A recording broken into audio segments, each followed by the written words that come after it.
புனர்வாழ்வளிக்கப்பட்ட முன்னாள் போராளிகளின் பேரில் சர்வதேச நாடுகளில் இசை நிகழ்ச்சிகள் பட்டிமன்றங்கள் நடத்தப்பட்டு பணம் திரட்டப்படுகிறது. எனினும் இந்த பணம் உரிய முறையில் முன்னாள் போராளிகளை சென்றடைகின்றதா என்பது கேள்விக்குரியதே. பல்வேறு துன்பங்களுக்கு மத்தியில் வாழ்ந்து வரும் தமக்கான நிதி உதவிகளை நேரடியாக வழங்க சர்வதேச நாடுகளில் வாழும் மக்கள் முன்வர வேண்டும் என புனர்வாழ்வளிக்கப்பட்ட முன்னாள் போராளிகள் கோரிக்கை விடுக்கின்றனர்.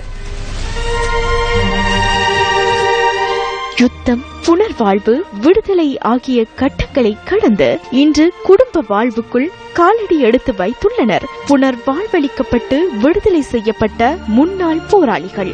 மட்டக்களப்பு கிரான் பகுதியில் வசித்து வருகின்றார் முன்னாள் போராளி நடேசன் உஷாந்தன்.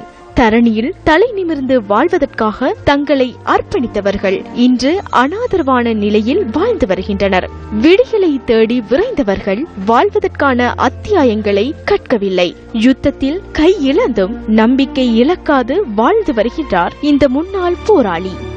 அந்த வீட்டு திட்டத்தை முழுமையாக முடிப்பதற்கான எனக்கு வசதியும் குறைவாக இருந்தது. பாராளுமன்ற உறுப்பினர் நாம் அந்த உதவி செஞ்சு எங்களுக்கு நல்ல நிலைமைக்கு வைக்கிறோம். நாங்க வைக்கிறோமா இல்லை, அவங்க என்ன செஞ்சாலும் நாங்க கூட வாக்குகளை அழிக்க மாட்டோம். எங்களுக்கு புலிகளை தெரிஞ்சு கொண்டு வந்து வாக்கெல்லாம் அழிச்சு அவங்க வெண்ட வாக்களை காண்ற கஷ்டம் மாதிரி அப்படி ஒரு சூழ்நிலை எங்களோட தமிழ் பாராளுமன்ற உறுப்பினர் அப்படி செய்யறாங்க. எங்களுக்காக போராடுறோம், எங்களுக்காக கஷ்டப்படுறோம் சொல்லி கொண்டு எங்களை வச்சு எங்கட இதை விரல் எடுத்து எங்கட கண்ணுக்கு ஊத்திரமாகி எல்லா மினிஸ்டமா இருந்தான் பாராளுமன்ற உறுப்பினர் முழுப்பெறும் இந்த பக்கம் வெண்டாங்க பக்கம் ஆகல காணல. புனர்வாழ்வளிக்கப்பட்டு குடும்பத்தாருடன் இணைக்கப்பட்ட இவருக்கு இதுவரை அரசாங்கத்தினால் வழங்கப்பட்ட வீட்டு திட்டமே மிஞ்சியது. வறுமையே மனிதனின் வாழ்விற்கு அர்த்தத்தை உணர்த்துகின்றது. இவரின் வாழ்வின் எதிர்காலம் என்றோ ஒரு நாள் விடியும் என்பது நிதர்சனம்.